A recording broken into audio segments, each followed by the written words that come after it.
Hey everybody, welcome back to Building a Podcast with your hosts, Maticus Bricks, Obi-Wan Kenobricks, and me, Brick Chef. Today's intro is just going to be a little bit quicker. We did our introductions last week. If you didn't watch last week's episode or listen to last week's episode, definitely go do that. So yeah, do you guys have any cool updates? Anything you guys have been working on?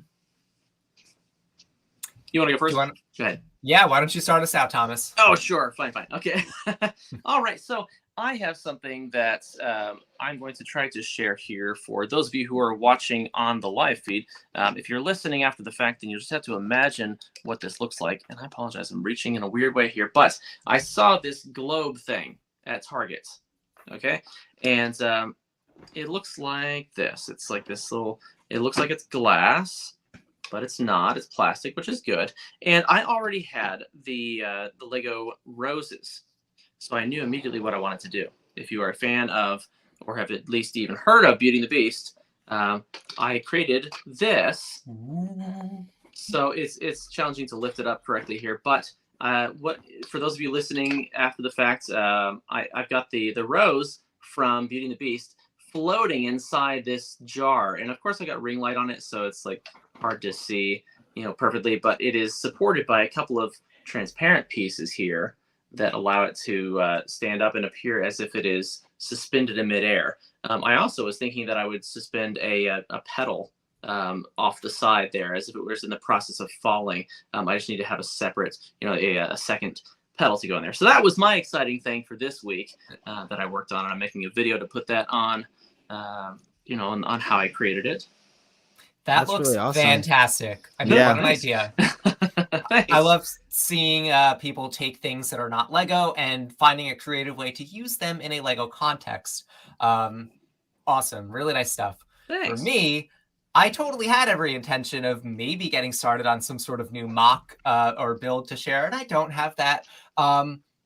I think anybody who's talked to me in the last couple of weeks knows I'm on a bit of a Lord of the Rings kick. So I've been rebuilding my Lord of the Rings sets. It's on the other side of the room. I have the pirate ship ambush. I'm not going to get up and get it, but that's a good one.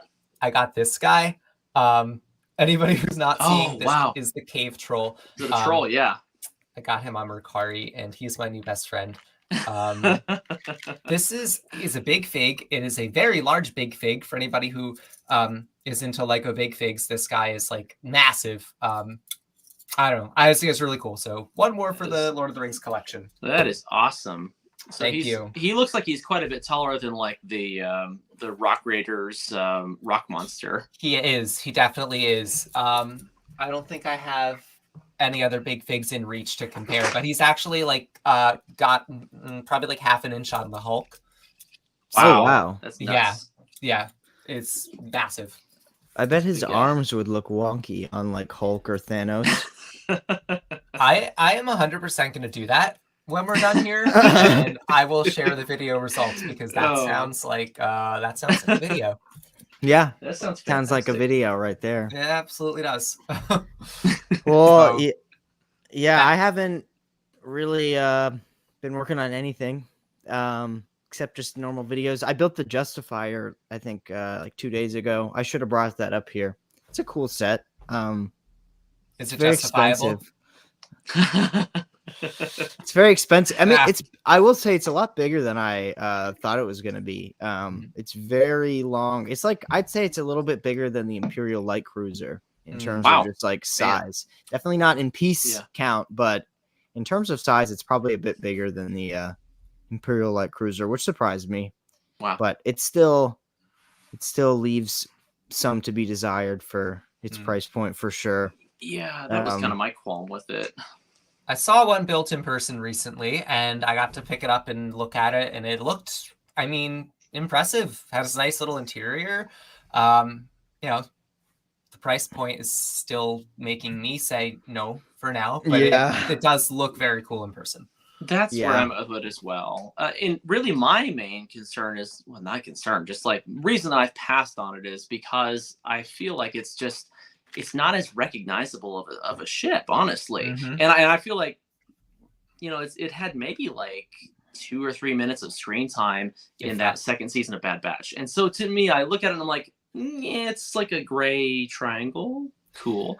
I don't know. But I want the minifigs out of it, obviously. Oh, don't we getting all? Omega and a new Cad Bane, like that's really cool. The And then they little stuck them in droid this dude. thing that I don't want. Yeah. Oh yeah. What is his name? Oh, Toto Toto, 360. yeah. Toto. Yeah. Yeah. I got a lot of heat Ah. for calling it a big gray Star Wars ship in my, one of my Oh, recent me videos too. on it. Me too. But I'm just like, yeah. you know what? It's a big gray Star Wars ship, and it's not as iconic as the other big gray Star Wars ships. So That's the thing. Yeah. Yeah. I know. I was like, it's 1,000 gray pieces. That's like, I don't know. yeah. I would like a more discernible, recognizable ship for that price point. If it was, Of course. maybe half that price point, I would have probably picked it up. Yeah. Wouldn't be as exciting. No. Oh, right. But I think that takes us into our first segment. We got a lot to get through today, so we're just gonna get going with it. So as always, we're gonna start off with the news today. Interesting things this week. Mainly the big interesting stuff that happened this week is going to be all the reveals that actually came out. But we'll get to the sales first. Not too many sales this week. Walmart still got the Galaxy Explorer for $75, which is still a really, really good deal. Some of the Amazon deals that we were talking about last week have gone away. They have a couple small ones, but nothing of note. Always just be checking Amazon. You can get $10 and $5 discounts here and there on various sets. Then the only other big deal that I could find this week is that Zavi is running a promotion where you can get 15% off pretty much most of the Star Wars sets they have on their website with a code. I believe it's LSW, something like that. But if you go to Zavi, you'll see the promo. They have it advertised under all of the Lego Star Wars sets right now. It probably should also be noted that if you are shopping at either Target or Walmart, they will price match each other, and they'll also generally price match with Amazon as long as it's a current listing on there, and it's not something like a third-party seller. Usually, you can get them to price match on those, so definitely worth taking a look at if you can find it there. Yes, that is definitely a big one for sure. But now I think we're going to move on to what a lot of people are thinking about right now, the newly revealed sets. And I think the first one we have on here is, the big one, the UCS Razorcrest, the next Star Wars set. I'll pull up a different screen here. We can get some closer looks at it. I don't know. What do you guys think about this one? I think it looks amazing. I think you said earlier, Matt, that it's so good looking. It looks like a mock. It's you don't expect that. The angles are so beautiful. Absolutely. I can't take credit for that. I think it was Ethan who said, right away said, I'm not buying it, but it is absolutely gorgeous. I want it. I mean, of course, if it showed up at my doorstep today, you'd be upset, probably. Yeah. No, I mean, this thing is I think it's absolutely incredible. It has so little studs on it. I know that was a big complaint with the UCS AT-AT. Had a lot of studs. There's almost no studs on this thing. Yeah. And like Matt said, the angles on it, and it's this thing's absolutely crazy. I'll definitely be getting it. One thing to note too is that it has a full interior, which is that's amazing.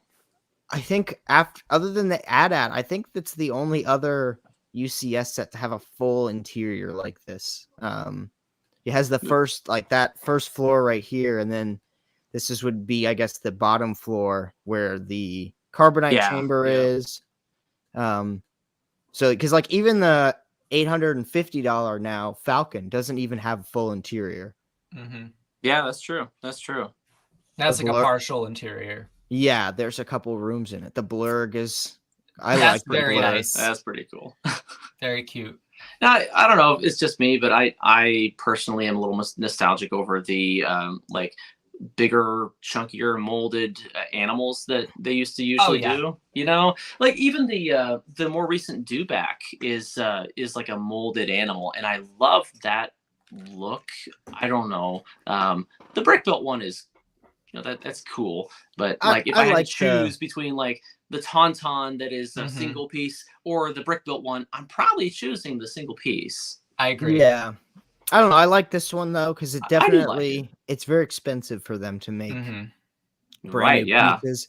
And Yeah, I that's true. bet that would have made this set like maybe $700. Oh, yeah. Probably If jumping they up had at to least do another that. 20, 30 bucks. And I you like know. because there's a lot of blurgs in the show, and I like that it's brick built, so you could easily just make your own more of your own blurgs. And that's true. It gives you a template, you know? Yeah, because that's one thing about the dewbacks is I wanted more dewbacks with my cantina, but they're expensive just to buy. Yeah, Right. and I have two of them, but you know they're not even the same because the first one is from the sand green from the very first canteen in 2004. But yeah, I mean it's a fantastic looking set. I mean I think they really nailed it. Personally I feel like they, you know, it feels less like an official Lego model when there are fewer studs showing, which I think probably is what contributes to that feeling of like mawkishness, you know, if that's a word. But it's really good. I mean, like from the profile, if you go back to that slide that you had or that you were sharing the picture, where it was like the head-on view where you could see the two giant engines from right as if you're looking straight at it. Yeah, this one right here. Yes. Oh my gosh. It's just that's what really does it for me. I'm looking at it. It really feels like that ship. You know, the proportions are really good on that, and everything is really well put together. Yeah, and I will say I've seen some size comparisons. It's roughly the same size as the gunship. Oh, and the gunship is huge. That's enormous. It's pretty much as long as the Falcon, not quite as wide. Oh my goodness. Wow. Guys are really selling me on saving up for this thing. Like, yeah, I mean, it looks phenomenal. It really does. It's just like finding the space for it. Oh, yeah. It's such a big thing. Yes. I'm definitely gonna get it. I hope to have it by at least November. I would like to pick it up. It'll probably be well in the future because I mean my first priority is ones that are going to retire sooner. Probably. Because you know I would prefer not to have to buy them on the secondary market if they're ones that I'm interested in. So I feel like I've got time here. I've got time. And that's how I feel. This is a maybe someday for me. Yeah. You know, we'll see. Yeah, I think it definitely depends. But it does look fantastic. It really does. Yeah. Bravo. And then we have The Office. I think we touched on The Office last week, but I'll still touch on it again. I think this one is definitely one, if you really want it, you're going to want to get it on October 1st. It'll probably sell out. Very popular. We have a picture, I think, of all the minifigs that it's going to come with. Which I thought it was so interesting that they have, they included Packer, which I was like, that's such a odd character. Did they really? There. Yeah, look at the top right one there. No, isn't that Creed? Yeah, that's Creed. Is it? Oh, okay. All right. So yeah. It does look like Packer. Okay. Yeah. I was like, yeah, that's got to be Creed. Thank you. Okay. I think they said they went with season 2. So it's everybody from season 2. All the main, Okay. Yeah. Pretty much covers most bases. That makes sense. I don't know. I just wish we had Andy. Andy. That's the one big omission. The one omission, for sure. And then continuing forward, so we didn't touch on these last week. These have been revealed, and they will be coming out on October 1st. So all the Wakanda Forever sets. So those are very cool. So we still have one that's yet to be officially revealed too, which I still believe will come out on October 1st. Yeah, those sets are pretty cool. Do you guys plan on getting any of those? I really like these. I don't know if when, you know, I think I'll probably wait until I see the movie and that will determine my hype level for these. But the minifigs look great. The Namor's throne is really cool. I like any kind of Wakanda style vehicles that we can get. So I like it. I definitely like these. Yeah, I like them. I especially like the throne room one. And I think the movie's definitely going to do well. The runtime just got leaked, and it's going to be the longest MCU movie since Endgame. It's going to be 2 hours and 41 minutes. Wow. Yeah, amazing. And apparently Doctor Doom's going to be in it, so I think that movie will probably that's pretty cool. Do very, very well. Is that what they're saying these days? Wow. Yeah. And then the other big one that we didn't touch on last week is the big Black Panther bus, which I will say is, for some reason, a very controversial set. I don't get that. Right. I mean, I'll pull up it shouldn't be. some more better pictures of it because I think this one's very cool. I think something people need to keep in mind is that bust is pretty much the size of an actual person's head, Yeah. if not a bit bigger. It's nothing like the busts that we've been getting. Yeah, It's huge. I was gonna say it's a big jump up from the size of like the buildable helmets that we've gotten in the past. It's significantly larger. Yes. Each of those gloves is looking like an Infinity Gauntlet. It is the exact same size as an Is Infinity it? Gauntlet. Wow. I'm pretty sure. It looks like the smaller one, like the Tony Stark one. Yeah, the Nano Gauntlet. Size-wise. Yeah, Nano. Yeah. Well, and even then, I have them right next to each other. They still come out to be about the same size. Yeah. I love that Nano Gauntlet. So yeah, no, I think this one's cool. Very controversial, I think, for its price point, but I think it's still worth it for what it is and what you're getting. It's gonna look great on a shelf, just like this guy's doing here. I think a lot of the controversy is just because leakers are so prevalent, and they sometimes get stuff wrong, and people usually just go with it. And I think a lot of people were expecting this to be something else, and because it's not what they wanted, they don't like it. Well, you know, I hear people saying, "Oh, it's so expensive and it's a waste of a set. Why would you want this? It's stupid." And to those people, I say, just don't buy it. Right? Yeah, that's how there's plenty of other Lego sets out there that you can buy. Yeah. And I think this one does great and serves a great purpose. I think it's a lot there to pay tribute to Chadwick Boseman. So absolutely, yeah.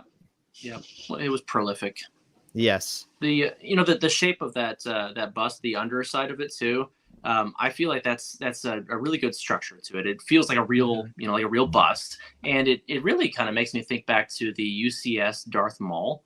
That was like a one-off that they never did anything like that again, really, on that scale. And this is kind of the first time that we see in modern Lego how they're using the smooth pieces and modern building techniques to really show off what they can do at this scale, which is really impressive. Yeah, absolutely. Yeah, no, and then we have one more that got revealed. This is a new one. The newest addition to the Winter Village. I think this one's called the Market. So the Holiday Market, yeah. I think. Yeah. What are you guys' thoughts on this one? I don't know if you guys are big Winter Village collectors or. I'm not, but this has me wanting to change that. I love the streetcar with like the so trolley cute. and the it's playful and fun how they have the snow coming off of the roof there, and then it feels like a tin roof, like I love that shape to it. So I mean, I could definitely see that as being a fun novelty type of thing to pick up. My deal would be just it being a seasonal thing to put out and display, And that's why I haven't gotten into them. Yeah. I have the gingerbread house and I love that set, but I don't know what to do with it for the other 11 months of the year. Yeah, no. Yeah. I just only recently started getting them. I got the Elf Club house and then Santa's Visit. So I'll probably get this one just to round it out. But yeah. Nice little display. Yeah, I think as far as like the versatility of this particular set goes, if you're one to modify things ever, this is one of the first ones I've seen in the Winter Village sets that represents a set that you could de-winterfy in the off seasons. Take the snow off of the roof and change out maybe the colors on the awnings and take off the holly and stuff from the ends. It's easily going to just fit right into any town layout. A few minor modifications, but it goes back to being a regular town, and then you can winterfy it again in the winter. Yeah, that's a really great point, Thomas. I also remember seeing in the reveal for this that you can add power functions to that cable car. Yes. The trolley, which I think is really cool. Like you have this going around your little Winter Village. Super cute. Yes. Well, however, I imagine like building extra cars to go along with it too. Yeah. The only caveat to that I will say is if you don't have any track or anything, it's gonna cost you a lot just to power up that one tram. Because the power box, and then you have to get the special tram power piece that connects to the power box, and they want you to get lights for it too. Of course they do. And then you'll have to buy the track pack. So. Yeah. Well, if you're like me, you have that junk laying around because you've been planning a train display and then you just don't have room for the train display. So I have that stuff already. Yeah, that's helpful. I see Dom's in the chat. Hi, Dom. Yes, hello, Dom. But yeah, And then I think that wraps it up for all the new reveals. It's a lot of new reveals this week, some big stuff. So keep your wallets ready for October 1st, because they're not. I think I have all these sets in a wish list right now, and if you were to buy all the sets we just went over, I think it's going to cost you roughly $1,300. So, I was gonna say, woo! Yep, it's a fun weekend. Yeah, exactly. Yeah. And then I think we're just going to keep going over this list because it's useful information of our retiring sets. They also typically change. Like, we actually have one that wasn't here last time. The Star Destroyer is back. But yeah, all these sets, some of them are on back order, which should be noted. All these sets are going to be retiring. And I'd say once Black Friday rolls around, you can probably bet they're going to be gone for good. So if any of these sets were on your radar at any point, now is probably the best time to buy them, unless you want to pay double for them on the aftermarket. Because the way the aftermarket behaves right now, as soon as a set retires, it's pretty much the most expensive it's going to be for a little bit, unless you're going to wait for the price to come down. And then that's usually only down for a little bit before it spikes right back up. So here's a question in the chats from Marcos. Did Lego delay retiring the Lego Bookshop? I don't know if that was ever officially on the retirement list. It was speculated. Yeah, so I will say I'm pretty sure Lego normally does 2 waves of retirement. So there's this wave, and by the time Black Friday rolls around, everything's gone. And then there's another wave that they usually announce after Black Friday, and that stuff's gone by the new year usually. So it is surprising because they usually do retire a modular every year. Yes. However, I don't know. It seems like Lego wants to expand their product that they keep on their shelves at one period. So they might not retire a modular this year. So it's fine with me. Yeah, we'll just have to see, because if it's not on this list right now, it's up in the air and nothing is confirmed. So good to know sometimes. Yeah, that Batwing is looking really good. Yeah, Batwing. That one's not on back order yet either. So they probably still have a good amount. Stop tempting me. Yeah. I mean, and if you absolutely must wait, some of this stuff could get put on sale during Black Friday, but don't expect it to be for much. Lego notoriously doesn't do sales. But I think that about wraps it up for our news portion of the podcast today. We're going to take it to Matt for the element of the week. That's right. It is time to discuss the element of the week. Before we get into this segment, I did want to quickly address a listener question that I had after last week's element of the week. I know that we, have this section of our podcast where we feature a Lego element, but someone asked me, what actually do we mean when we say element versus a Lego part or a Lego piece?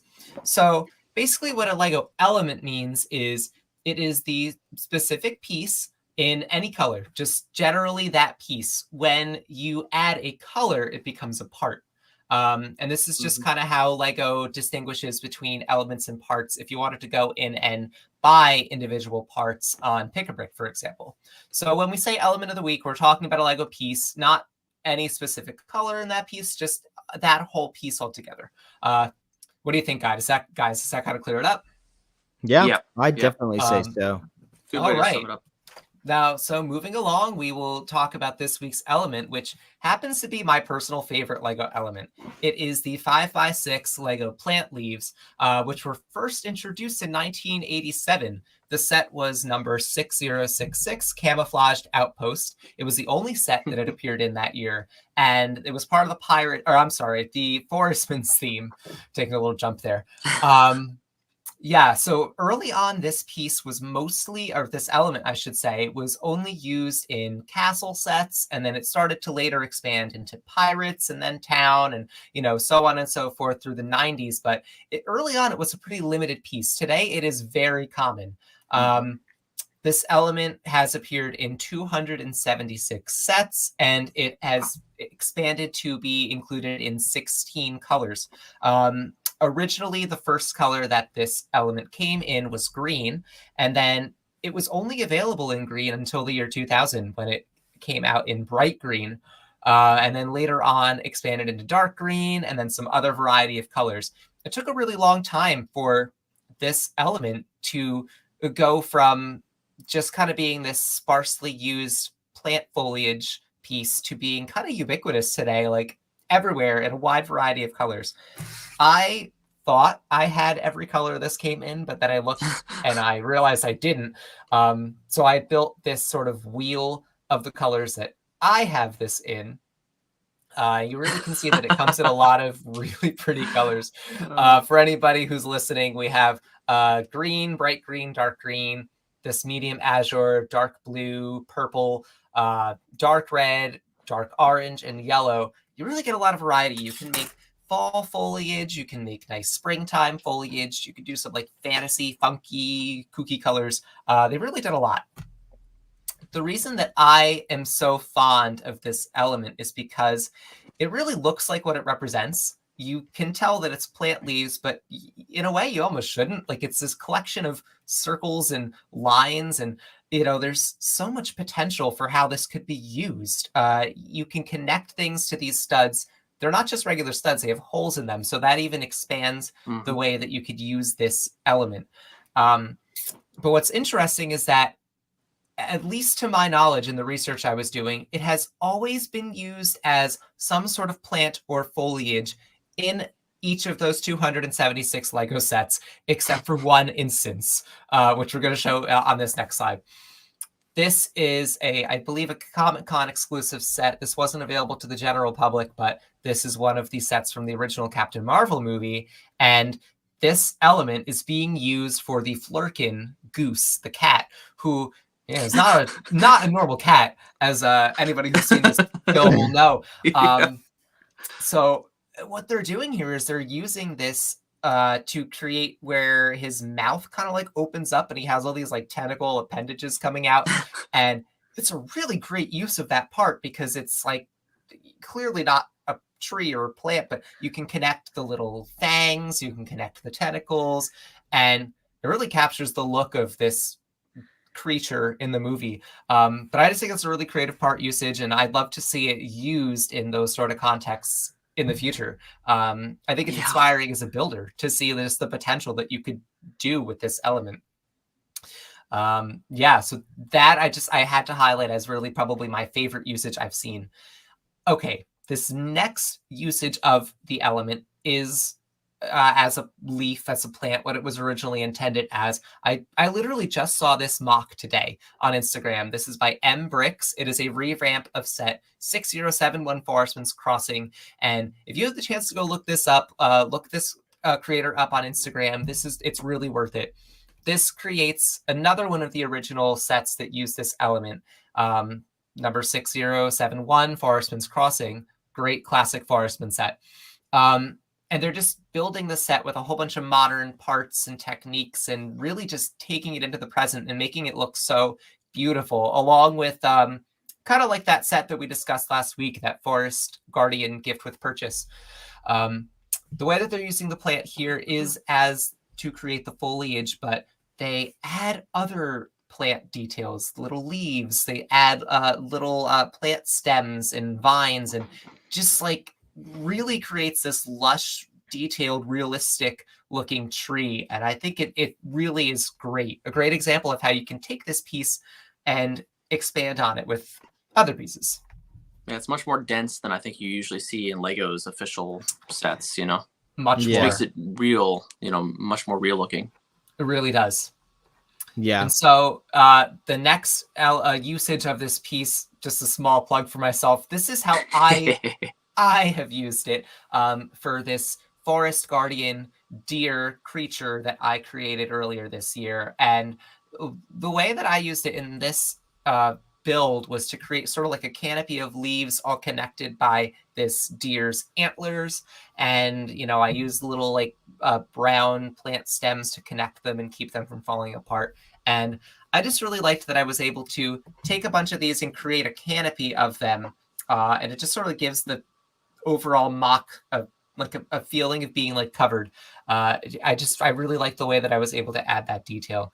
I believe it might have been a brick fair that I saw. Someone had built a peacock, and they used this, or maybe I'm confusing with something that I saw on Instagram, but I have seen people use it almost to create like feathers. It really, so much potential with all the colors that it comes in. You can really create a lot of beautiful things. Yeah, I agree. Absolutely. That's neat. So those are some of my favorite usages. How about you guys? Do you each have anything that you'd like to highlight? I'll go ahead. I don't build a lot of mocks, but these pieces I know they have flex to them, and I have seen like people will use that flex to their advantage. I've seen people make whole cubes out of them just by flexing them slightly, but I've also just seen people use it to kind of wrap around different like structures and stuff, and using the flexibility of a part too. Its advantage is always nice to see with that. Probably don't want to flex this one. This is dark red. Yeah. It's the one you don't want to flex. Yeah. Be careful. They have a tendency to break. How about, that's great. Honestly, a really great example. I have seen those cubes too. How about you, Mr. Canobrix? Well, yeah, I had two. I had two that I wanted to show. One was the from the upside down. So I don't know if we can see that very well here. Okay, there we go. Yeah, so I just like that they come in that dark blue on the upside down part of the upside down, and Absolutely. the way that you have these the droopy bits coming the other direction. That's kind of a yucky thing to say, but you know what I mean. This is a PG podcast, sir. Yes, sir. Yeah. And then the second one, just because of the sheer abundance of this piece and the colors that are so, well, it's that time of year, the treehouse in the autumn color. Oh, yes. Which I just love that variety of the orange and dark orange there. Really, really cool. Well, and I think it's good to point out with the treehouse is that marked all of the pieces, those leaf pieces now are made out of plant-based material. Yes, they are. Which I think is just so cool that the plant Lego pieces are made out of plants. Made out of plants. Yes. It's a very meta thing. They specifically called that out on the Jane Goodall tribute set. I remember reading that on there too, because they had a lot of that piece in there as well. Yes, they did. Yeah, very cool though. This is a really great versatile brick, and I would love to see more unusual uses of it. I would like to challenge myself to use it as something other than leaves, simply because, like I said, it's a collection of studs all connected in that web-like pattern. There surely have got to be some ways that we can use this to our advantage. You might say it leaves a lot to the imagination. That's it. You're done. You're out. You can leave. I get fired every day. You get it on a daily basis. Oh, goodness. All right. So I'd say that wraps it up for Element of the Week. Yeah. So that brings us to our main segment. Excellent. All right. Well, this is a fun one. And I thought just because of the fact that we had, that really big reveal for the Razorcrest Ultimate Collector Series set, that today would be a good day for us to touch on the Ultimate Collector Series in general and kind of its history and where it came from and where it is now. You might find that the UCS sets have come a very long way from their first days. Let's go on to that first slide there. So where it began, so this is an actual screenshot of the year 2000, fall 2000 Lego Shop at Home catalog, which I actually have that Shop at Home catalog underneath my table here. Yep. Just gonna say, did you pull this out of your archive of like every Lego magazine ever? That's actually the one that I was thinking of. I remember this one from the year 2000 when they first advertised it, and they were saying introducing the Ultimate Collector Series. And what I think is really different from the early sets versus kind of the newer ones that we see today is that they really did not focus on minifigures at all. And so it was amusing to me as somebody who was coming back more recently to the hobby to hear the volume of complaints over the number of minifigs in the Republic gunship. And I was like, guys, no, they didn't really ever include minifigs in the past. It's just funny to hear what Yeah. we like to complain about as the years go by. And they remind us year after year now that the minifigs are a bonus in the Ultimate Collector Series sets. Exactly, unless we're talking about the AT-AT, in which we need to Yes. have 9 snowtroopers. Yes. More. But they also want you to buy 12 battle packs. Yeah, to they fill do. that Well, thing yeah. up too. Yeah, it was not without meaning that they put in, it'll hold 40 something snowtroopers. Like, okay, well, I know how many battle packs I need to Gee, I get. wonder where you can get those. Yeah, right.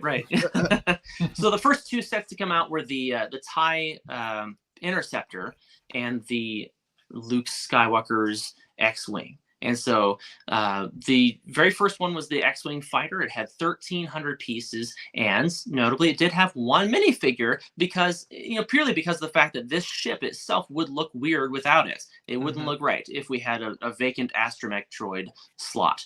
So this was set number 7191, and I mean 1,300 pieces. It's a lot for, it was definitely a lot for the time, but compared to a lot of the more recent sets, the level of detail is significantly greater.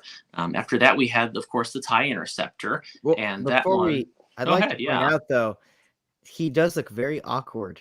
The small little R2D2, and I think they fixed that later on. Yeah. When they redo this set, the scale's a little weird. Well, and the interesting thing I will also say with that is when they did the Jedi Starfighter, they actually used a 4x4 dome for that one, for the astromech. So the significantly bigger scale versus this standard minifig scale 2x2 dome on the astromech. So it's interesting how they can do that. Yeah. TIE Interceptor, even fewer pieces, only 708 pieces, which is comparable more like to the A-Wing that came out recently. And in terms of the number of pieces, but I mean, take a look at the detail, the difference on there. I mean, we've got that radar dish piece on the sides there, and these big gaps on the sides of the wings, and it's very bare bones if you want to compare it to something more recent. Especially the part that I kind of raise eyebrows at is the shape of that cockpit. It's very rigid, very angular, and not at all like what they would produce today if they were ever to do another TIE Interceptor, which I would really love, honestly, because Lego has only ever made this TIE Interceptor, the play scale TIE Interceptor, and the Major Von Reg's TIE Interceptor. And the play scale one is cool, but this was the era in which they were still doing TIE fighters in blue to play back to the original style of what the TIE fighters were supposed to look like when they were using blue screens, and they had to change it to making the TIE fighters gray. So a little bit of context and history on why these ones are blue. All right. It's just very different to see that old color scheme now compared to what we have today. It is. Yeah. I mean, like the truest color that we could get for those would be if they did the entire thing in sand blue. But Lego does not make enough elements in that color for it to actually be possible at this time. And if they did, it might be pretty darn expensive. Sure would. Yeah. All right, let's move on to 2001. There we go. One of my all-time favorites. This is a set that really stands alone. It's the Darth Maul Bus, and this is what I was referencing when we were talking about the Wakanda set. So we were talking about 1,868 pieces, and what they were able to accomplish in the year 2001 with the limited inventory of pieces to choose from is absolutely incredible, in my opinion. Really, it has that classic Lego feel of being very angular and blocky, but it's done in a really good way. It's done in a really satisfying way to look at visually. Yeah, he's definitely a bit scary though. Still, it's a little. He's a little absolutely wonky looking, but it's still very impressive. Yeah. Oh, those dishes. Yeah. Yeah, those dishes are the transparent neon orange, and then he has those. It almost makes the eyes behind look kind of yellowed, which they are in the movie. Right. But it is kind of creepy. Yeah. Yeah. And the horns and everything. Yeah. Quite the structure, though. Honestly, one of the interesting things on this set is that it uses these round. I don't know what I call them, like quarter cylinders in the back for the support. Oh. And those are the only set that they have ever come in the color black. So they're like $25 each. So, woo! Yeah. Dang. There was another set in 2001, I believe. That was the Rebel Blockade Runner. And interestingly, no minifigures at all in this set, but it's 1,746 pieces, and arguably one of the better versions of this set too. I think probably the current one is the best, but it's still very, very satisfying visually for what it is. Any other Very thoughts large on that one? set too. Yeah, I remember seeing this one as a kid and thinking like, oh wow, this is like, you know, not your regular Lego set. It's massive, Right? For the year it was released. Yep. And having that many pieces was quite a bit for the time, honestly. Yeah. Oh, And they accomplished a lot of detail for this set too. Yeah. I think it looks great, and it's very big. It's a lot bigger than it seems. And it still is one of the bigger UCS sets to date. Yeah. Lengthwise, I mean, because the length is definitely stands out compared to the two other versions. I think, correct me if I'm wrong, but Lego has only ever made 3 versions of this ship to begin with. Yes, that is right. And compared to the other two, this one is significantly larger. I believe the other two are both called Tantive 4, but this one is the only one that has the name Rebel Blockade Runner, so they weren't going by like the technical designation of the ship. But also, like, not having any minifigs is kind of a bummer on that one, just because of specifically which ship it is. You kind of want to have like Leia and Vader at least on there. Captain Antilles.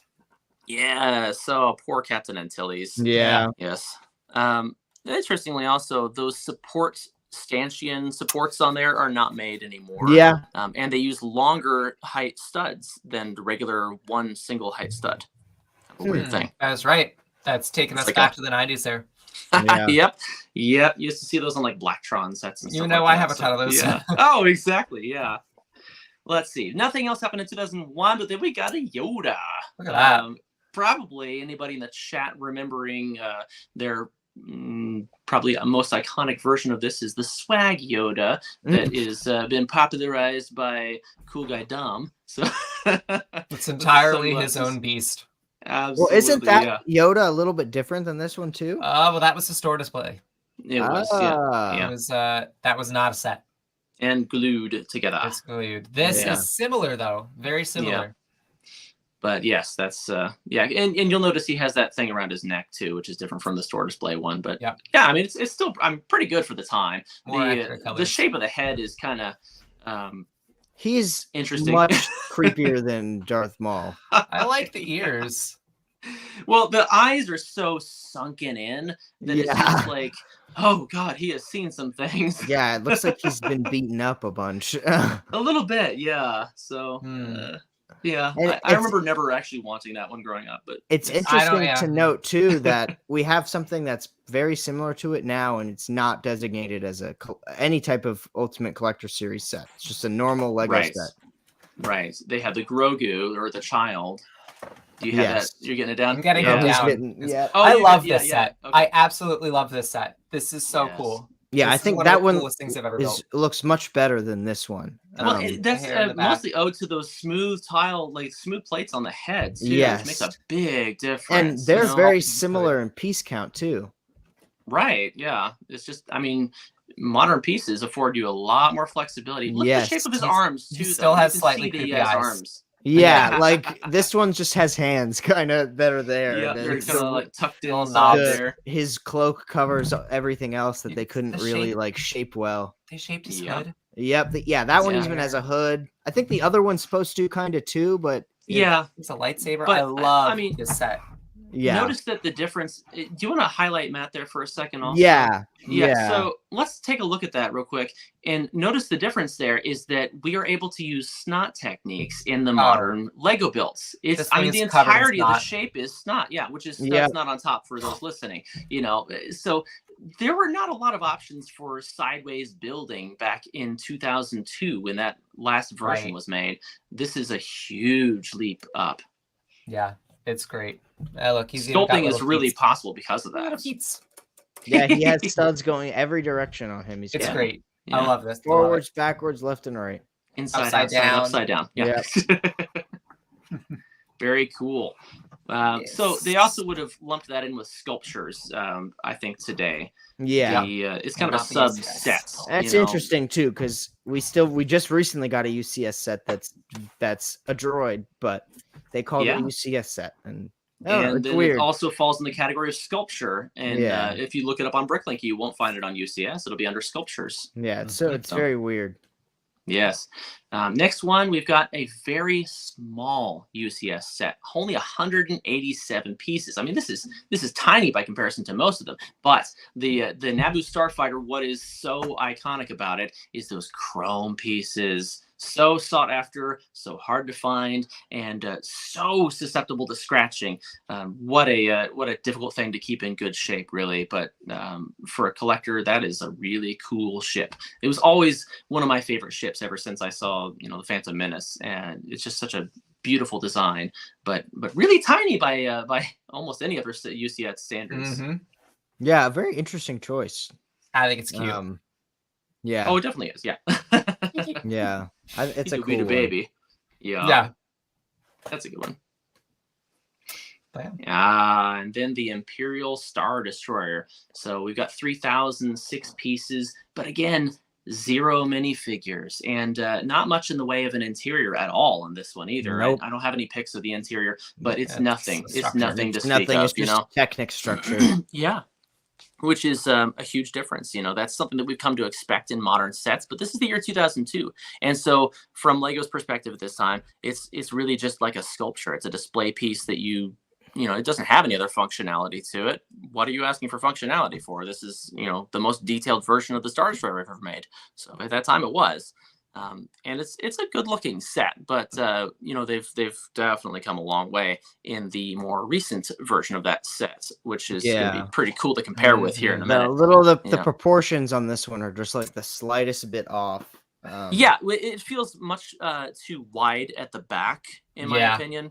And it's not as long as it. Yeah, it's not as long as it should be. That's the deal with it. It's still though. I still think it holds up better than a lot of the sets that came out around its time, though. It does, yeah. The set blew my mind as a kid. Yeah. Seeing what a Lego set could be. Yes. Well, so 3,000 pieces on this one, but the second version is 4,700 pieces. So that does kind of give you a good comparison for what they did differently going forward. So it's a big jump. It's a big jump, and also it feels like it's too chunky in the back half of the ship. Also, all of that structure is a little bit more elevated than I think is really screen accurate. It's very fat. It is, yeah. But look at all that dribbling. It is, that is true. I really do like that they actually filled in the sides there in a way that is really convincing. So that's a huge bonus point for it. Nice little greebles. Like some of the more recent sets, you look at it and you're like, oh, there's nothing happening in there. The play scale ones at least. Yeah. Let's look at the next one. Yes. The Snowspeeder. This is the first version. Lego made 2 UCS Snowspeeders. The more recent one is a pretty good jump, but honestly I also think that this one stands up pretty well comparatively speaking with the rest of the sets in 2003. They seem to almost have like the exact same internal skeleton. They're like, it's like almost just like a reskin straight up. I think they're almost new pieces. I think they're almost identical in dimensions too. They're very similar. I mean, to that respect, they really have the correct proportions down on this set, and it's a good looking set. I do like the rear gun there where they have the harpoon, the kind of double barrel on it there. Yeah, it's a good look. When you take a ship so small and blow it up to such a big proportion, it's very easy to get all those angles. Yes, compared to say your play scale version, you have a much more limited variety of pieces to work with there. So makes sense that we have better holding to the actual scale there. You can pack in every detail. Yeah, exactly. Yep. After that, what do we have? Yes. The YWing attack. This is a good version of the YWing. I believe we have a second YWing later on down the road that's a little bit more detailed. I haven't looked at this one a lot, and honestly, it's very ugly. Almost none of the colors are what they should be. I'm noticing. Yeah. I haven't looked at the set very much at all. I knew they had made it, but man, are the colors just not right on most of that thing. They're a little bit off, but I think what I always liked about this set was the way that they created that kind of skeletal appearance to it. When you see, I mean, you watch the original movie and you see the YWing, and it's like, it looks like something somebody built in a garage, and it's just like all these like metal rusty components hanging out here and there. And that's what I really see in this set is it's just that very bare bones structure to the back parts of it, and the whole fuselage is pretty well greebled, it feels like, especially for 2004. But again, one minifig, and the only reason they put a minifig in this set is because it had to have the astromech droid, just like with the X-Wing starfighter. So I think he looks way more awkward than R2-D2 even does. Yeah, and this is the era when the printing on the dome went only down just a very small amount, so you have this really strange bowl cut type of thing on the on the droid. It doesn't look beetle right. droid. Yeah. It doesn't droid. Look right at all. Yeah. No. And then, okay, so this is one of the interesting things with the Death Stars is that, we have a variety of Death Stars that have come out, and what we call play scale and what we call, the more like the UCS scale is interesting how we've labeled things over the years here. So Lego's very first Death Star was the Death Star 2, which I just love how it has this exposed appearance to it. And they really, I think, nailed that structure to it, especially with the extra part that hangs down and curves on the lower hemisphere. Very cool. The incomplete style of it is very cool, but no minifigures on this. And we're talking 3,500 pieces almost, and it's a lot of technical detail. I don't know if anybody, has built this that is listening or watching, but I would be interested to know, what the structural stability is on this, because I can see with that stand that it sits on at the bottom that I would be a little bit concerned about, top heaviness to it and about the little pieces on there. I mean, you think about the Imperial droid. What was it? The that one they came out with last year. The probe droid. Yeah, the probe droid. Like those little appendages will fall off if you look at them wrong. So and you've got a lot of things that stick out on this set too. So I would be probably concerned about touching things the wrong way and having pieces come off. But otherwise, it's a really good looking set. It's gorgeous. Yeah, I love it. I don't know of anybody who bought this set. Nobody was buying sets of this size in 2005. It just was unheard of. It was a luxury item. Oh, absolutely. Yeah. But I think they definitely had to go with this one, not the big gray ball Death Star. Yes. It's very interesting. Well, I don't think even at the time, I don't think my whole, and even when I was a kid, my whole idea was the reason they went with this one is because it was going to be much easier to do the incomplete version than doing an actual full sphere. Yeah. And I think they only recently figured out how to do a sphere with the globe. Mm-hmm. Yes. Yeah. Good template for another Death Star, though, huh? As we've all been hypothesizing. There's been a lot of theorizing on that. Yeah. Yeah. All right. Had a couple of UCS sets in 06. That was my senior year of high school, guys. Oh my God. Yeah. I was starting middle school, so I feel too old. I was 6. Wish I hadn't said that. Yes. Wide range of ages here. It's good though. I really love that about us. Good variety of opinions and perspectives. Yes. So, scale wise, this is not, the biggest either. It's 1,068 pieces. We're still talking no minifigures here, but for appearances, they have a good job getting the shape down. I think. I wonder how that compares with like the play scale versions that they come out more recently, because I feel like height wise, it's comparable. It's 47 by 38 centimeters. What? It's over a foot at least. It's still probably a good bit bigger than most of the play scale ones. Yeah, I think it looks bigger. I think it looks better than the play scale ones too. It does. There's definitely more detail, especially in the legs, and then the shape of those feet is a little bit better too. They have some curvature to them that you can't really accomplish with what they've done on the play scale ones. It looks exactly like the movie, honestly. Yeah, it does. And those two hatches that they have at the top there are the shape behind them is something to note also, that they have that slight angular appearance behind those little hatches that open up in the front. So good job on Lego for that one. For sure. That's a good set. Yeah. And then the second one that we had in 06 was Vaders Advanced, which is interesting how they've gone about naming these different sets. I was thinking about that earlier, how some of them are called like Red 5's X-Wing Starfighter, and others are like, here we called it Vaders. It's not even Darth Vader's, and technically it should be a TIE Advanced X1 if you want to be a bigger, deeper geek there, which is totally fine with me. But I do like this version, except for the cockpit. Again, same deal with that one as the TIE Interceptor. Piece, right? It is the same piece, yeah. And that's the part that I just kind of, I don't like that it's like a stop sign. It's very... Yeah, it's a big octagon. Yeah, it's a massive very obviously. octagon.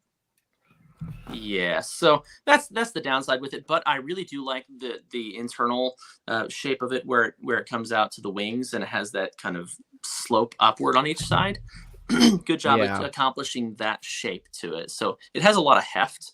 I don't love the piece that they used on the sides of the wings, though. It's that one that's like a big square plate that has like the grill to it, right? It's like they wanted it for texture, but it makes the wings see through and not in a good way. And it just kind of that irritates me a bit. So honestly, I mean, it's an odd choice. It's good, but not one of my favorites, to be honest with that one. But yeah, I was just trying to check to see if that really is. I know it's the same cockpit. Yeah, it is. We know Lego. They hate making new molds if they can't avoid it. And I don't blame them. It's expensive. So yeah, it looks like it was used in both of them. Yeah. So there we go. 2007, we had our first version of the Millennium Falcon. And you'll notice I had time to actually, for those of you watching, put these minifigs in here to make them really stand out there. I'd say this is technically really, those Astromechs are minifigs, but this is really the first one that properly should, have minifigs stand with it. Yeah, definitely. So we got Leia, Han Solo, Chewbacca, and then Luke with his not the best hair that they've ever used for Luke. And hair. I never cared for that. And they used that same one on Anakin for the episode 3 version of him, I believe, back in the day. That looks better for him, though, I'd say. Kind of, yeah. It's still, it's obvious it's not really the right hair. So definitely, It's got charm. And then Obi-Wan, it does have charm. But hey, 5,174 pieces. This represented at that time the largest Ultimate Collector Series set that they had ever made. And this is only 2007. We're only 7 years into the theme. It's also to be noted that's pretty much the exact same size as the current one as well. Yeah, which is impressive. They have the same exact footprint. You just all those that basically 2,000 piece difference there is just making the outside look much better, and those two small interiors much more rounded getting added. Yes, but they're still very similar. Yes, very much so, and it's a good set. Really, it's obviously it's a hefty thing. This one also, fun fact, included a certificate of authenticity. Wow, that's right. I wish the 2017 one would have been. Oh man, yeah. And this one also costs roughly $1,300. That's a big boy. Yeah. Which is really? Yes. Oh my god, it was like a $500 set, right? Yep, it was $500. No one was kind of buying. Funny. You can buy the cooler and more detailed version for significantly less price than this one. Yeah, that's funny. Yeah, but you have rarity of some of those pieces too. Incredibly rare. Yep. So makes it hard to find. Yep. Hard to come by now. So, and that was actually the only UCS set in 2007. We didn't have a second one that year. For a while, they were doing 2 a year. Then we had 08. We got General. I forgot about this. Which is it's just so funny that this even is a UCS set, because you think about how they had those buildable figures like Obi-Wan and the Death Trooper and stuff, and it feels like that same kind of thing. Yeah, exactly. The types of pieces that it uses. Yeah. UCS Bionicle set. Oh my gosh! Yeah, well, this one is primarily system bricks, though, isn't it? With like, I think this one was super fragile, right? It uses a lot of system. Yeah, it uses a lot of plates and a lot of barrels and things like that. So it is definitely not one that you can do a lot of opposing of the limbs very easily. It did use the small lift arm with the ball joints and a few lift arms in there, which are more modern Technic pieces, but it was very limited on the number of Technic pieces that were in there, to be honest, which is really interesting. But it's an odd one out there. It is an odd one. It's not my favorite, but it's there. Yeah. They had 2 in 08 though. The second one was the next version of the Death Star, and this is where we were talking about when you do a full round Death Star that's not incomplete, you kind of have to give it an interior if you're not going to skin it. So otherwise, it's either a gray ball or multi-roomed, multi-chambered type of appearance. And I do like in this version the way that they accomplished a lot of the different scenes in there. I believe they had the interrogation area, didn't they, or not? Yeah, I can't remember yet. And then they had the garbage compactor. No, this set had everything. Being an 8-year-old when this set came out, this was like this was every kid's dream Lego set. All my friends, when we saw this thing, it was like, oh my goodness, like I have to have this. This is like everything I could ask for. 24 minifigures, like a complete, something you could play with 360 all the way around. There's something to do in every single one of those rooms. I was fortunate enough to get this set, I think when I was like 10 or something. And man, I spent like 2 or 3 days straight putting it together. I imagine. I loved it. It was such an amazing Lego set. And wasn't even considered an Ultimate Collector Series set when it came out. I don't even they didn't think. have that label at that time. Yeah. On that set, I mean. It's here though for a reason, as you'll see later on. Yeah. I do want to take a minute and call out what specific minifigures it had, though, because they are good ones. So they had, of course, R2-D2. At that time, they had gone down to the better piece for his dome, and it actually goes all the way down. The printing goes all the way to the bottom of his dome, and we're in light bluish gray on that one. They haven't gone on to where they did the kind of reflective chromy type of appearance, but it's a better one. And then one of my favorite astromech droids that came with is the R2-Q5, which is the Imperial astromech droid, and I love how he has this kind of gold circuitry on the front. For those of you watching, I unfortunately could not include all 24 in this slide. That would have been a mean feat. But piggybacking that astromech droid specifically, when as you'll see later, we see the set come up again. That astromech droid is completely different in the other version. It's so that one that you're talking about was exclusive to this version of this set. Yes, R2-Q5. Interesting droid. This was also, I believe, one of the first pearl gold C-3POs that we got, which was a good change from the previous version of C-3PO that was kind of this light gold and didn't really quite hold up and look correct. We saw that one in the 2004 Cantina set, the light gold. It just didn't look right comparatively. We got a reddish brown Chewbacca, and then we had the Darth Vader that has it's a specific Death Star torso. It came in one other set, but had still at that time we were doing gray for Darth Vader's head and gray for Emperor Palpatine as well. Then you do get Grand Moff Tarkin, and this version is one of only 2, I believe, that have come out. This one had the smooth hair, though. So smooth gray hair, like the old style mold. They used the smooth hair on Han Solo also, and you get 2 versions of Han Solo. One that was, regular with his black vest, and then the other one that's the Stormtrooper Han Solo. We also got Stormtrooper Luke, and regular Luke, and Jedi Knight Luke. Which is really shows to the versatility of this set, that they actually gave you the Jedi Knight version of Luke in his black Jedi Knight robes, which is so interesting because, I mean, obviously the Death Star wasn't around. That Death Star wasn't around. Yes, it does have the final duel. It's really fascinating. Yeah. You can even There's even like a play feature in the Emperor's. Well, so that's actually, I didn't even think about that. I don't technically, canonically, I don't think the Emperor has a throne room on the original Death Star. Correct. Yeah. Well, not that we ever saw. Yeah, I mean, it would stand to reason that he did have one, but we didn't even know about the Emperor. In episode 4. You know, so that was so interesting. His throne was still in Coruscant. Yeah, I think canonically, legitimately, there was not a throne room for the Emperor on the original Death Star. There was never one shown, at least. Yeah. So the one interpreted in this set is meant to reenact the final duel scene. Yeah, well, and also you get the 2 red guards in this one also. Right. So, and that is reinforcing that was what they were trying to show off. But on the flip side, you also get old Obi-Wan Kenobi with the brown hood, and you get Princess Leia, who has regular legs, not a dress in this one. And then they also included, among the minifigs, they included like the mouse droid, which I don't feel should be included. They also include the the interrogation droid.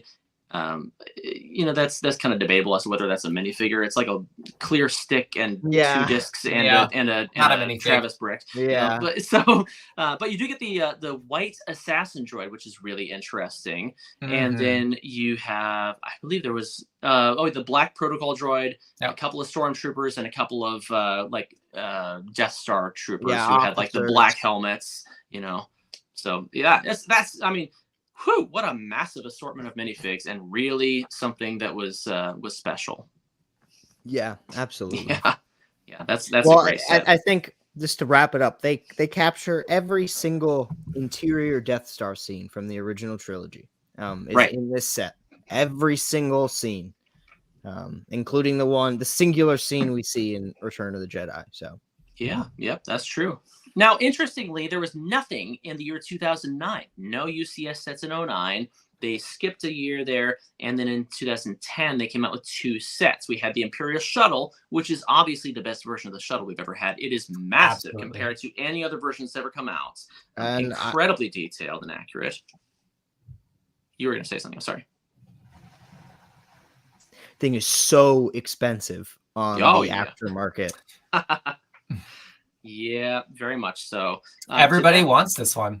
I mean, it's a perfect model in my opinion. It is really, really beautiful. It's really accurate. It's very well done. So, and also big leap up in the way that it was built and the techniques that they used compared to even just 5 years prior when they had done the second version of the Playscale Imperial shuttle. Well, and even just looking at it compared to the last UCS ship they had done, just like the fact that there's no studs on it, it's like a glaring like step up from the last ship they had done.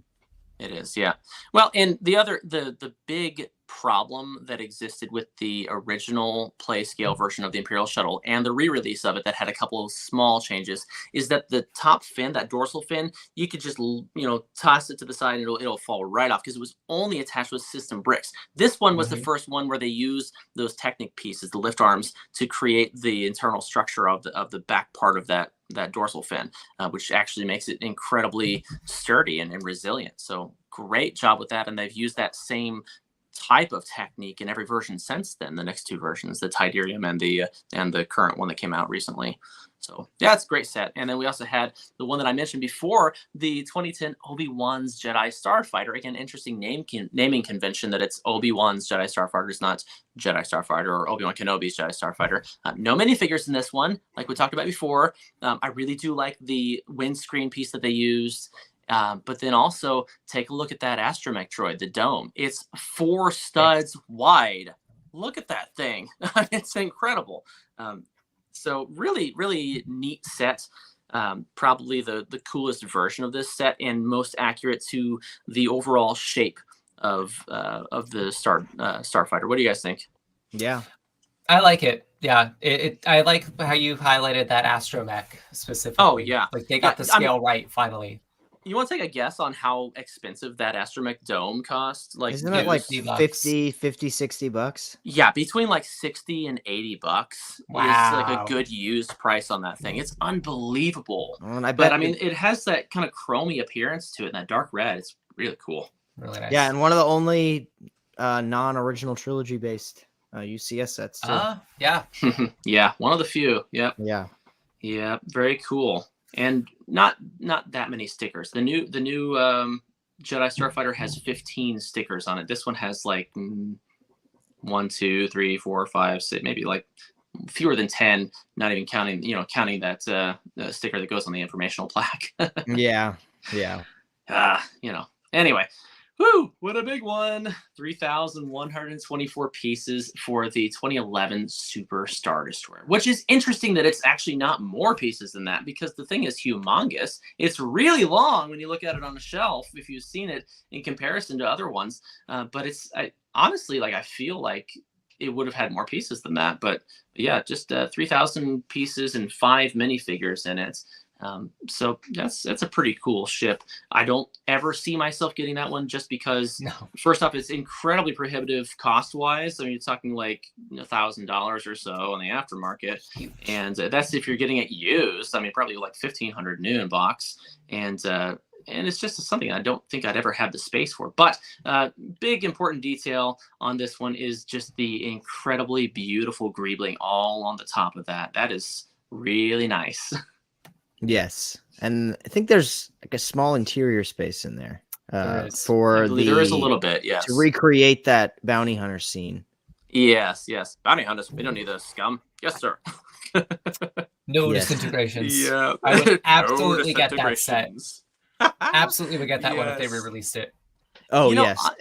I have seen some really cool mocks of that specific scene too. Just the no disintegrations. That's pretty cool. Where there are like the control panels in the lower area down there, looking up at the bounty hunters from down below. Very cool. 2012, we had our first buildable R2D2. It's 2,100 pieces average, and one minifigure. We got a little R2 to go on the plaque there, just like we got in our new version of it. Nothing super special about this one. The shape of the dome is much better on the new one, but again, we're still experimenting with these 3-dimensional shapes here at this time, and you see that they did a lot of system bricks for that too, huh? Yeah, a lot. Yep. There are 2 sets in 2012. The second one was the YWing Starfighter. It's a really detailed Starfighter. Love the shape of those, like the louvers in the middle of it. And they did a good job with the different shapes of the 2 wings on there. It's a really interesting ship.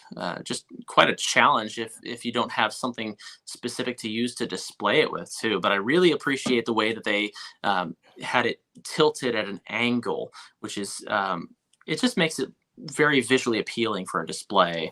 I think by comparison, the play scale version, at least the one I have, it's been really challenging to actually display. I created a stand for it that lets it stand straight vertical, but it's still it's so unwieldy and gangly. It's weird. I also say this like marks where we had like this ship would stand well next to the current most recent UCS Starfighter ships. I think this like marks the transition where things are starting to look a lot more smoother, and it's just a big advancement. More detail. Yeah, absolutely. Still no minifigs though. So it's still that era. Then we have so this is what's so interesting in this set. So we're talking about the Ewok Village from 2013, set number 10236. And yes, so I see that comment there. Need a Master Builder series of Endor. That's what's so interesting about the Ewok Village is we have 17 minifigs, over 1,900 pieces. This set was labeled as Ultimate Collector Series at the time. If it came out today, I think it would be described as a Master Builder Series. Yep. Yes, exactly. Which is just an interesting, different moniker that they've used for really only 2 sets ever. So we'll get into those in a little bit here, but it'll be interesting to see what LEGO does with that that term or whatever sub theme almost. Ultimate Collector Series sets. It is, so it's like a sub theme of Star Wars then. Yeah. But I mean, what a really cool set. Ethan, what thoughts do you have on it as an owner of the Ewok Village? I know it's a really, really great set. It's just it's kind of an odd thing. I wish it's something they would maybe do something new with, but it's a great set. I mean, if you're thinking about purchasing it, it's definitely worth it. It's a really, really great set. All the figs it comes with, a lot of very exclusive figs. Almost all the Ewoks in that set have never been reproduced outside of it. And Lego doesn't really seem to want to do any more Ewoks. That probably would change though, because we're about to be on I think it's the 50th anniversary of Return of the Jedi, which is so hopefully we might see some more Ewoks. But right now, I mean, this is your best way to get Ewoks. It's just a scary build process. I broke a couple pieces putting this thing together. Oh wow! So that's the only thing about a build from 2013 in primarily brown and reddish brown pieces. That is a scary thing, honestly. And if you are listening and you are not aware, there is a vulnerability that exists with especially older pieces, though, specifically the reddish brown, which is a newer formula of color for that time. And those pieces, the reddish brown and dark red, are very susceptible to breaking, physically breaking. So be very careful. But hey, second set we got in 2013 was the second version of the X-Wing Starfighter. This one they called the Red 5 X-Wing Starfighter. Really comparable number of pieces, but better detail on this one. And it is less gray than the first version of it also, which is a good note. They used a few more modern building techniques, a little bit better rounded shapes to it. And still just the one minifigure, came with the R2-D2 to stick in there. But yeah, nothing else super special to say about this one, but it does look good for what it is, you know. Just your typical Starship UCS set. Yeah, pretty much. But atypical, I would say, is the 2014 Sandcrawler. That is a monolithic set. Is so incredible how they accomplish the angles, especially at the top of this set, where you have so many different shapes coming together, and they really nailed this one. I mean, you get 14 minifigures in this set, 3,195 pieces, and 2014, we're talking 8 years ago now, and this is still, it really stands up very nicely. This is a good looking set. And interestingly enough, you have the Owen Lars in this set that has gotten you know, a bit more pricey now after the release of the gift with purchase last year during May the 4th. It was the Lars Homestead Kitchen that came with the very first and only Baru Lars, who was, of course, Owen's spouse. So this version of Owen is much better than the first one, and he has better shaped hair, the more modern style hair. He has more detail in his torso and has the shape of him wearing kind of a cloak. You know, it's printed onto him. So yeah, it's a good looking minifig, and I can see why it got more expensive once they had, you know, somebody to pair him with. But I don't want to spend $150 on Owen Lars. So no, the last character never I'd like thought to I spend would that have kind of money on. Yeah, I know. Yeah. Like, oh man, that guy. Jeez. You know, Really? It's cool though. It's cool. Now, 2015, we're getting into some of the most recent UCS sets, you know, in the grand perspective of things. It may seem like a while back now, but look at that gorgeous, beautiful UCS Slave 1. 1,983 pieces, 5 minifigures, and very good ones too. So obviously we got our you know, Boba Fett with the new style helmet. He also has that pauldron on the side there, and he has printed arms and legs, which is very good. But I also really like the Han Solo and Carbonite that we have there. We've gotten that same mold for Han Solo and Carbonite a couple times now, so it's not super hard to find. But it's also a really good step up from the one that used to be just like a tall brick that with printing on it. yeah. Interestingly, they were still using the old style hairpiece for Han Solo, though, at that time. The smooth hair. So yeah, just the plain reddish brown smooth hair. But you get the defrosted Han Solo that comes in this set also, you know, with his white shirt. You get one stormtrooper, and then you get a Bespin guard. So one of the few sets where you can find a Bespin guard also. Yes, that one is exclusive to this set.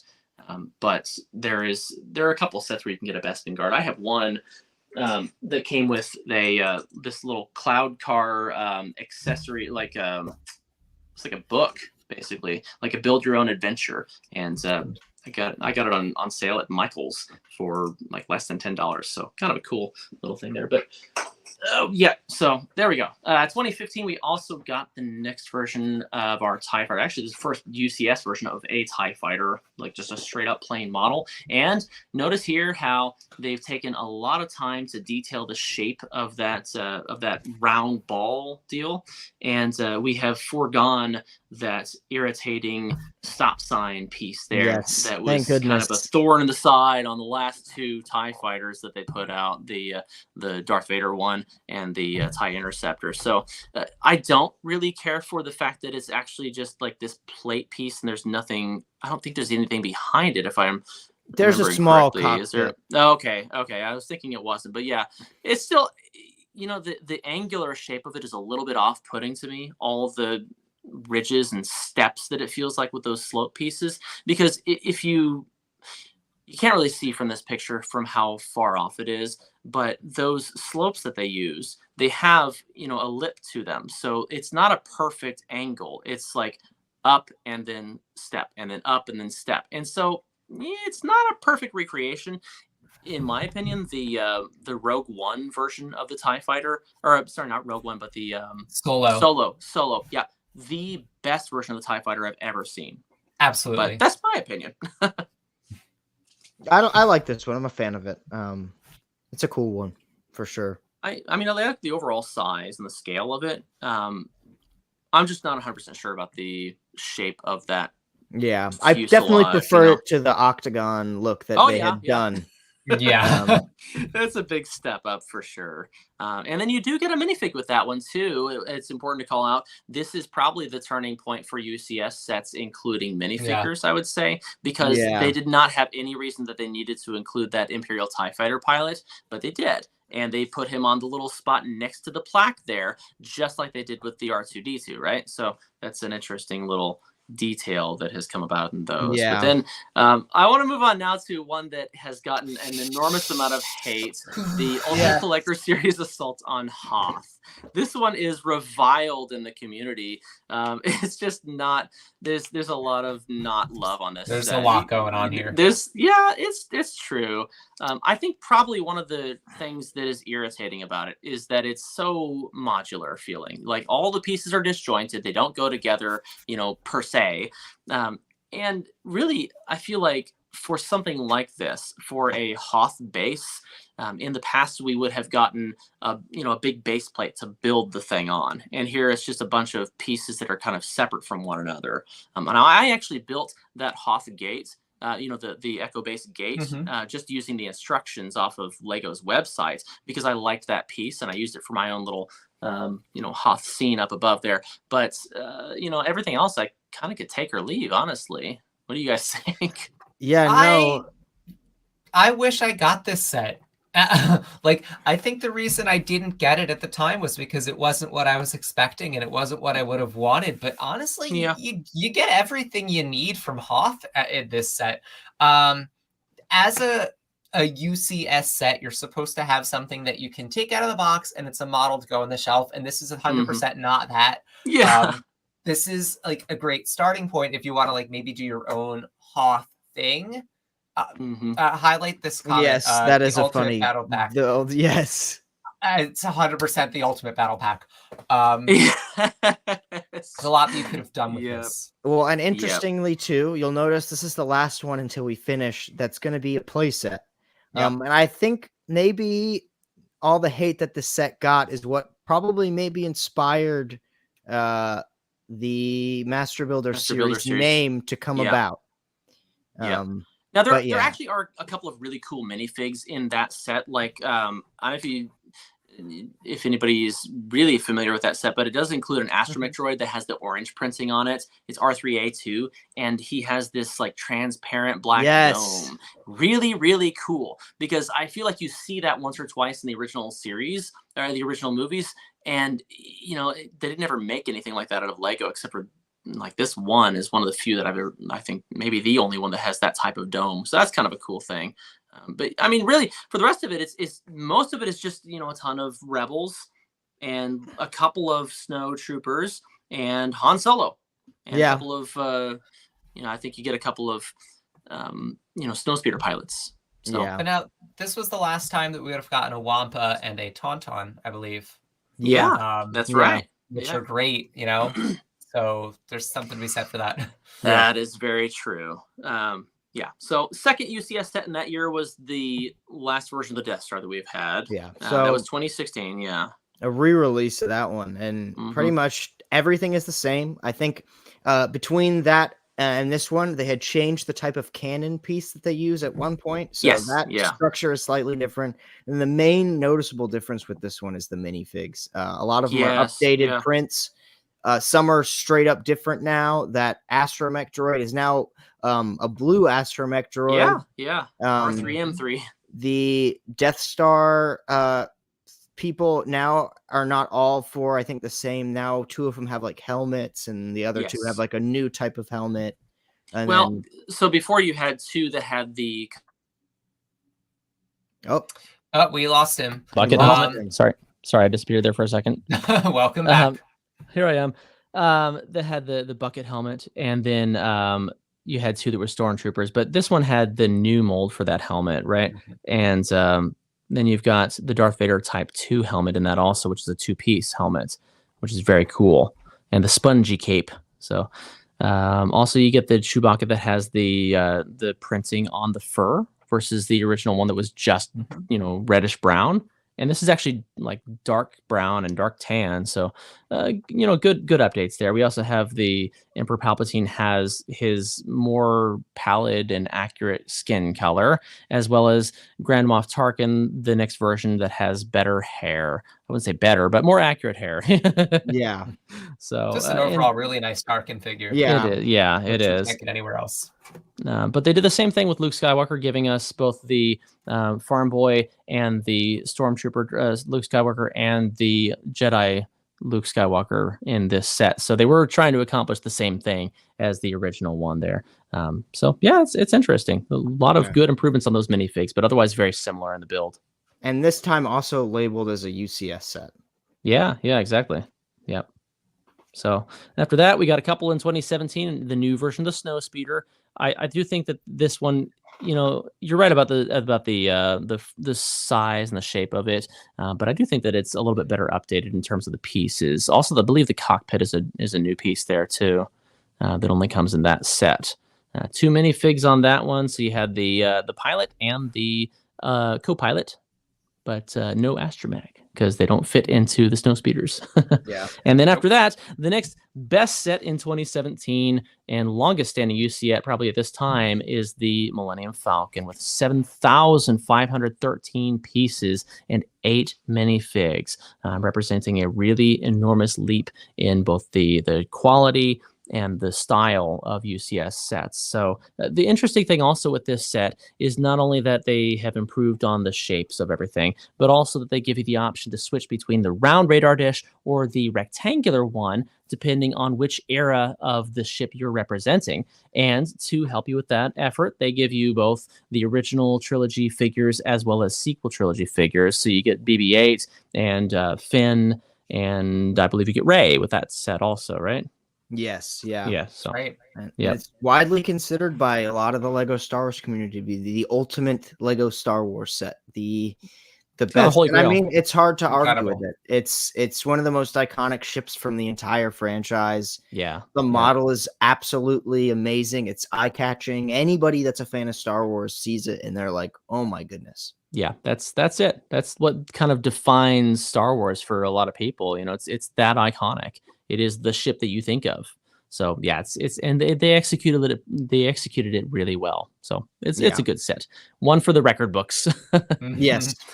Yep. And then we had the newer version of the YWing Starfighter that year too. Or 2018, sorry, the next year. But yeah, we had 1,959 pieces and 2 minifigs on this one. So you get the pilot and then of course the astromech droid with it. But as you said before, the coloring is better on this one. The greebling is a little bit more accurate also. But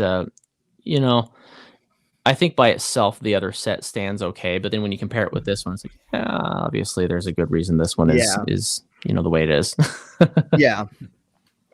Yeah, so good jump there. But then now kind of one of my favorites here to look at would be the 2019 Imperial Star Destroyer, and also one that is on the retiring list, as we mentioned before. Yes, This one yes. is I mislabeled the number of pieces. It's not 14,000, I but was gonna say, yeah, geez. good Lord Almighty. Yeah, so that one should have been taken off.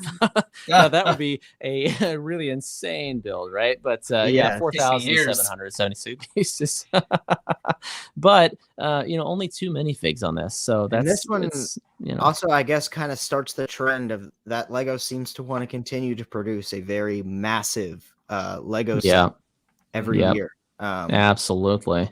I think we skipped we haven't touched on them yet, but they for a little bit were transitioning between a massive Lego set, like one of these, and then a Master Builder series set. Yep. Which we'll look at in a second. They did that a little bit, yeah.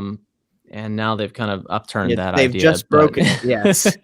So who knows what they'll do? They're trying to keep us on their feet. Serpentine, but then 2020 we got the A-Wing, and that was a 1,600 piece build with 1 minifig on there.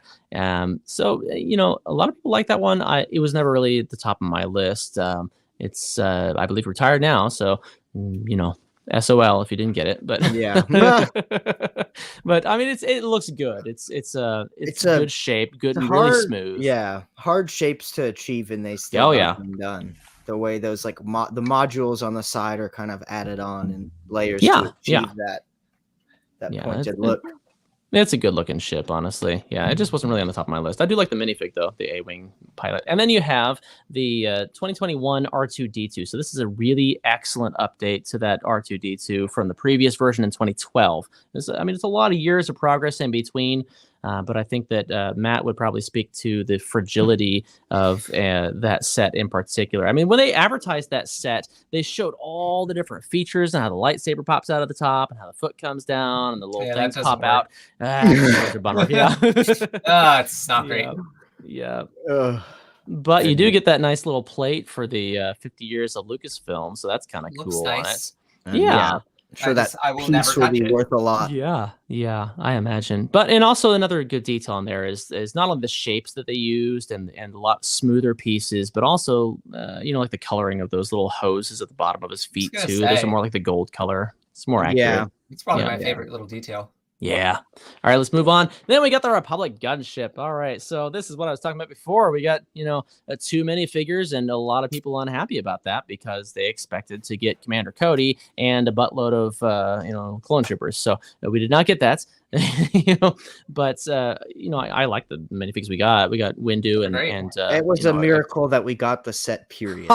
Honestly, exactly. Yeah. It's quite the stunner if you see it in person too. I mean, the wingspan is tremendous on it. It takes up a lot of room. It's good size. It's comparable to the Falcon in size. Yeah, it's just because of that wingspan. It's incredible. Yeah. So, great job with the shaping also on those 2 top cannons. The previous versions have really just used cones for that to taper down, but here they got that kind of gradual shape to it better. A lot of good improvements there. I like it a lot. So great, very, very impressive set. You need a whole coffee table for it, of course, but and then we had the later in the year 2021 AT-AT or AT-AT if you prefer, and that was a 6,700 piece set, 9 minifigures, most of which are going to be your snow troopers. But yes, it's a really, really cool set also. And here we can see consistently Lego is now putting out really, really impressive, really detailed Ultimate Collector Series sets year after year. Now we do have some alternating that they do between the strictly Ultimate Collector Series and Master Builder Series sets, as we'll kind of talk about in a minute here. But next one up on the list, and the last Ultimate Collector Series at the time of this recording, in 2022, we got Luke Skywalker's Land Speeder with 1,800 pieces and 2 minifigures. We got our C-3PO and Luke Skywalker on there. So this one was one that was kind of joked about for years. They've put out a Land Speeder every year, it feels like. And eventually they're going to do Ultimate Collector Series of that thing. And so they did. So that's it's interesting that they went that direction. But it does look really good. And that windshield piece is really cool. Yeah, it's really a new mold and really good looking piece. Yes. Yes. Yep. And that is all of the UCS sets that Lego Star Wars has done. We obviously have one coming out in just around a week's time. And that brings us to two of the Master Builder series sets. That's right. Yeah. Betrayal at Cloud City is a really iconic location and a really, really great recreation of that scene here. So we have 21 minifigs in this set, and this is one of those things that kind of makes you think about whether the Ewok Village or the Sultan Hoth would have been considered in this same category. With the number of minifigs, we were talking like 17 and 25 or something like that. You know, we've got 21 minifigs in this set, and it's mostly built around being able to show the whole area. You know, you've got the spot where Vader is confronting Luke on that little scaffolding, and you've got the dinner scene. We would love if you would join us, you know, and you've got the Slave One landing over there on the side, and you got the cloud car. So yeah, I mean, they kind of show everything, just like they did with the Death Star. You know, so same intent, same idea. Very expensive set now to try to find on the secondary markets. And then that brings us finally to Mos Eisley Cantina. And I have this set. This one is really something else. There's so much detail to the interior chambers in this. Every single room, and they have like a stage for the Bith musicians. They've even got a place you can see on the picture of it there. There's a place for your dewback to be watered, you know, so interestingly also, interestingly with this set, this is the first version of that land speeder that you see in the back there, that one that is featured on screen for like 3 seconds or whatever. It's actually really cool. And I have it right here because I think it looks good in my Tatooine little mock area. But yeah, it's really sleek, very cool. That's actually what they start you off with. That's the first thing you build when you start going with the set. But yeah, I mean, there's a lot of detail to it. Challenge with it is displaying it, because the whole thing is designed to hinge open, and so you have just an enormous amount of ability to recreate different scenes with it. And then you also have this little Jawa scavenger shop and another hut or something like that over there. And those are they're detachable, but you can also put them onto the main build. And then you have a couple of moisture evaporators that hang off of the sides. And so you have to be very careful if you're moving it, because they're attached by like one little piece there on the side. And so you don't want to lose your moisture evaporator. So you got to take those off. And it's a little bit unwieldy, but it is very, very cool. And every one of the roof pieces will pull off too, so you can see inside, or you can just open the whole thing up and see inside too. And they did a good job recreating the bar scene and everything. But yeah, it's very cool. It's a really well done set. The only challenge is just going to be how you display it, or where you display it, or if you display it at all, because there's no place for it. Mine's you can't even see it. So, but yeah.